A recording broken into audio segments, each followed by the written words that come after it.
Olá, meu nome é Danúbia e a gente hoje está com mais uma aulinha sobre genética. A gente vai falar sobre a primeira lei de Mendel. Bom, Mendel era filho de agricultor, tá? Ele foi um monge agostiniano, bastante conhecido por seus trabalhos envolvendo ervilhas. Seu nome inicialmente era chamado de Johann, mas ele foi batizado, tá, no mosteiro por Gregor. Então ficou Gregor Mendel. Então, ele foi reconhecido atualmente como fundador da genética, pai da genética. Pois Mendel, por conta dos seus estudos e experimentos que ele tinha com ervilhas e para ter conhecimento sobre hereditariedade. Então, Mendel, ele conseguiu elucidar como características eram transmitidas dos pais para os filhos em um momento em que não se tinha nenhum conhecimento sobre divisão celular, estrutura do DNA. Então, ele era além de seu tempo. Ele conseguiu resolver questões, né, que hoje são a base da genética, tá? Como essas características, elas são transmitidas de geração para geração. Infelizmente, Mendel, ele não teve seu trabalho reconhecido em vida. Apesar dele ter publicado durante um tempo o seu trabalho, o resultado dos seus estudos, e enviado até esses estudos para cientistas conhecidos como Charles Darwin, seu trabalho ele só veio a ser reconhecido 35 anos depois após sua morte, quando estudiosos, né, que também estavam pesquisando sobre o assunto, eles buscavam a bibliografia e encontraram os trabalhos postados, né, publicados de Mendel, tá? Sobre a questão da hereditariedade. Então, Mendel, ele realizou esse trabalho no mosteiro, tá? Paulo vivia, ele escolheu ervilhas porque eles tinham características em que ele podia observar facilmente, como a cor, a estrutura, o tamanho, a altura, tá, da semente, por exemplo. Então, ele iniciou o seu experimento em torno de 1857, quando ele começou a fazer o cruzamento com as ervilhas da espécie Pisum sativum, em virtude de apresentar algumas características específicas. Então, por que ele escolheu a ervilha, tá? Primeiro, esse tipo de ervilha, ela tinha fácil cultivo, o ciclo de vida era curto, o que possibilitava ele observar várias gerações em um curto espaço de tempo. As características eram bem contrastantes, tá? Como a cor, tipo verde, amarela, a flor púrpura, branca. Então, era bem visível o contraste, né, das características. As flores dessa planta são hermafroditas, tá? Uma característica importante também por conta da sua autofecundação, já que essas flores, elas possuem os dois sexos, certo? Ela tem a parte masculina e a parte feminina. Então, aqui nesse quadro, a gente tem algumas características, tá? Estudadas por Mendel, como a cor da semente, amarela, verde, a forma lisa, enrugada, a cor da flor, púrpura, branca. Então, ele estudou uma característica por vez, para descobrir como essas características eram passadas. Então, como eu falei, essa planta ela fazia autofecundação. Então, para Mendel conseguir cruzar essas características diferentes, ele teve que fazer uma polinização cruzada manualmente. Mas primeiro, ele tinha que ter certeza de que aquela planta só obtinha aquela característica específica, que ele veio a chamar de pura. Então, ele fez várias autofecundações até só ter uma planta que tinha semente amarela. Depois, outra só com a planta que tinha semente verde. Após isso, quando ele obteve só amarela e só verde, aí ele obteve plantas que ele chamou de puras. Essas puras ele veio chamar de geração parental, tá? Parental. Então, ele pegou essas plantas puras e fez uma polinização cruzada. Como elas eram hermafroditas, ele fez isso manualmente. Então, Mendel, ele cortou, né, a parte masculina e fecundou a outra planta com pincel, manualmente, tá? Fez a polinização de forma manual. Assim, ele obteve uma primeira geração filial, tá? De descendentes, que ele chamou de F1. Essa geração, como foi uma fecundação cruzada, a gente também chama de hibridação, certo? Então, após o primeiro cruzamento, os primeiros descendentes ele chamou de F1, geração filial 1, e os descendentes do cruzamento dessa geração filial 1, ele chamou de geração filial 2. Vamos entender um pouquinho aqui nesse quadro. Então, eu tenho aqui a ervilha verde, certo? Pura, a amarela pura, que a gente chama de geração parental. Após o cruzamento, a gente vai ter, certo, a geração filial 1. Quando o Mendel fez esse primeiro cruzamento, ele viu que só tinha sementes amarelas. Então, a característica verde havia desaparecido. Mas ele sabia que estava ali presente, né? Ele tinha a hipótese dele de que ela estava presente. Então, o que é que ele fez? Ele cruzou, fez autofecundação desses primeiros descendentes da F1 e obteve a geração F2, no qual, dessa vez, veio aparecer a verde. Então, ele deu o nome de, para a característica que estava mascarada, ele deu o nome de recessivo, tá? E aquela característica que apareceu tanto na primeira, na geração F1, quanto na 2, em maior quantidade, ele chamou de dominante, certo? Vocês não lembram bem esse conceito? Tem lá na aula de introdução à genética, tá falando, eu venho falando desses conceitos, que é dominante, que é recessivo, que é homozigoto, que é heterozigoto, certo? Aí vocês podem ver de novo ver esse vídeo e para poder voltar para esse aqui e entender um pouquinho melhor. Então, a gente representa o recessivo com letra minúscula, certo? Vzinho, Vzinho. Quando for homozigoto, recessivo é sempre homozigoto, tá? Sempre vai aparecer em dose dupla. Aí a gente representa minúsculo. E o dominante, ele pode aparecer ou em homozigose, e quando é igual, ó, Vzão, Vzão, ou em heterozigose, Vzão, Vzinho, certo? Então, a gente representa com letra maiúscula o dominante, tá bom? E com relação à letra que você vai escolher, você normalmente se escolhe a letra, né, para padronizar a letra da característica recessiva. Por isso que tá aqui o Vzinho, tá? Lembrando, homozigoto é quando é igual, heterozigoto é quando tem os alelos diferentes. Então, o resultado apresentado foi que aproximadamente 3 plantas tinham a característica amarela, certo? Para uma verde. Ou 75% amarela e 25% verde. Essa característica que eu estou falando, que a gente observa, amarelo, verde, que você consegue ver, a gente chama de geração de proporção fenotípica, tá? É o fenótipo. Essas letrinhas aqui que a gente chama, que a gente coloca, representa os alelos, a gente chama de genótipo.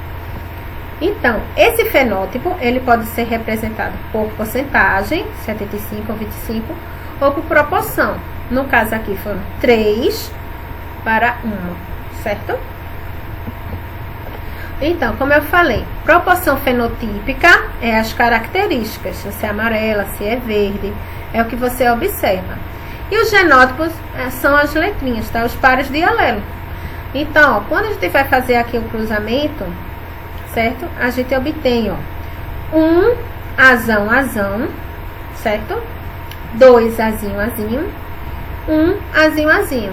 Então, se eu pedir, se você vê alguma questão, ela pedindo assim, proporção genotípica, aí a proporção genotípica vai ser 1 de azão, azão, 2 de azão, azinho e 1 de azinho, azinho, ou 1, 2, 1, certo?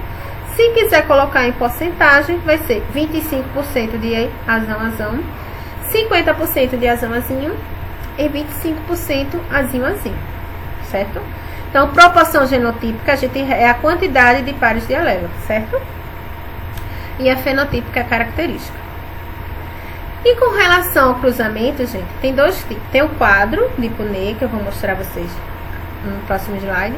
E tem esse tipo de cruzamento aqui, que é o que eu mais gosto, tá? Então, aqui eu tenho azão, azinho, cruzando com azão, azinho. Então, esse primeiro aqui, ó, cruza com esse primeiro de cá. Aí eu tenho azão, azão. Aí esse primeiro daqui vai cruzar com esse primeiro do outro lado, com esse segundo do outro lado. Fica azão, azinho. O primeiro daqui cruza com o outro primeiro daqui, azão, azinho. Notem que o dominante sempre fica na frente, tá? E o segundo cruza com o segundo de cá. Então, todo mundo daqui vai pegar todo mundo daqui e a gente vai ter um cruzamento, certo? Primeiro com primeiro, primeiro com segundo, segundo com primeiro, segundo com segundo, certo? Isso é uma forma de você fazer as combinações. Então, quais são as conclusões de Mendel? Existem fatores responsáveis por uma determinada característica. Esses fatores são o que hoje conhecemos como genes, tá? E as versões desses fatores são o que chamamos de alelo, certo? Afinal, Mendel ainda não tinha dado esse nome de gene e alelo. Ele dava o nome de fatores. Foi assim que ele trouxe a primeira lei de Mendel. Cada indivíduo possui 2 fatores que determinam uma característica, sendo um fator a gente herda do nosso pai, outro fator a gente herda da nossa mãe. Existem fatores dominantes e fatores recessivos. Os alelos dominantes, eles são capazes de esconder e mascarar o recessivo, certo? Cada indivíduo, ele vai passar por apenas um fator para cada característica em um gameta. Então, na hora lá da meiose, da formação do gameta, vai se passar apenas um alelo, certo? Então, o que é que diz a primeira lei de Mendel? As características dos indivíduos são determinadas por pares de fatores, os quais se separam na formação dos gametas, indo apenas um fator para cada gameta, certo? Quadro de poder. Esse quadrinho aqui, gente, a gente usa para combinação, tá? Para fazer as combinações. Então, primeiro eu boto um par de alelo aqui e o segundo par na horizontal, um na horizontal, outro na vertical. E depois é só juntar, ó. Azão, azão, azão, azinho, azão, azinho, azão, azinho. É assim que a gente usa o quadro, tá? Vamos ver nas questões, né? Para ver como é que fica. Primeiro exemplo. Um gato da cor marrom foi cruzado com 2 fêmeas. A primeira fêmea era de cor preta e teve 7 filhotes de cor preta e 6 de cor marrom. Já a outra fêmea também era da cor preta e teve apenas filhotes pretos, 14 filhotes pretos, sendo todos eles da cor preta. A partir desses cruzamentos, marcar a opção que tenha o genótipo do macho, da primeira fêmea e da segunda fêmea. Aí, olhando a questão, a gente percebe que a segunda fêmea só teve filhote preto. A primeira teve preto e marrom. Então, a gente supõe que dá para identificar aí que o macho, a cor marrom, ela é recessiva, já que ela desapareceu lá nos filhotes da segunda fêmea. Então, o macho, ele é azinho, azinho, tá? É como a gente representa o recessivo. Já as fêmeas, uma vai ser, as duas vão carregar alelos dominantes, só que uma vai ser dominante homozigótica e a outra heterozigótica, certo? Azão, azinho e azão, azão. Bora para a questão. Então, o macho, azinho, azinho, com a fêmea, azão, azinho, certo? Quando a gente faz o cruzamento, ó, aqui, azinho, azinho, azão, azinho, azinho, azinho, azão, azinho e azinho, azinho. Então, eu tenho aqui, ó, 50% vai ser marrom, 50% é preto. Então, qual foi a fêmea que teve marrom e preto? A primeira fêmea. Então, a minha primeira fêmea é azão, azinho. Já a outra, que só teve filhote preto, então ela é a homozigótica dominante. Quando a gente faz o cruzamento, só vai dar, ó, azão, azinho, azão, azinho, azão, azinho, azão, azinho. Então, todos aqui são pretos. Então, a minha resposta vai ser, certo? A letra D. Que o macho é azinho, azinho. A fêmea, é azão, azinho, já que ela carrega um alelo do marrom para poder ter filhote marrom. E a última fêmea, a segunda fêmea, é azão, azão, só teve filhote preto, tá? Segundo exemplo. Sabemos que o albinismo é uma anomalia genética recessiva. Então, a gente já tem aqui na questão falando que é recessiva. Então, o indivíduo portador da deficiência não vai produzir melanina em sua pele. Se um rapaz albino, ele casa com uma menina que produz melanina normalmente, mas essa menina, ela tem uma mãe que é albina. Então, a probabilidade do filho nascer albino é... Aí, veja, a gente já sabe que o rapaz é albino, então ele é azinho, azinho. Já a menina, ela é normal, porém, ela tem da mãe dela, ela carrega um alelo da mãe dela, né?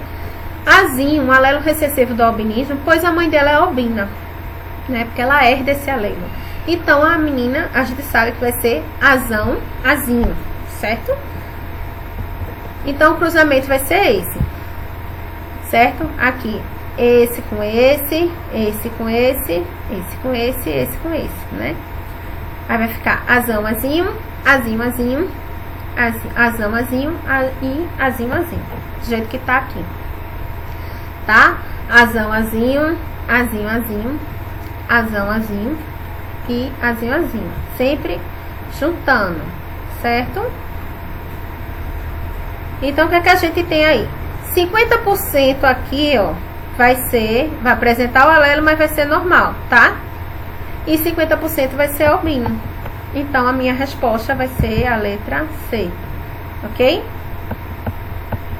Bom, gente, espero que vocês tenham entendido, tá? Se gostaram da aula, curtam. Qualquer dúvida, deixa aí nos comentários ou entre em contato comigo por e-mail ou pelo Instagram.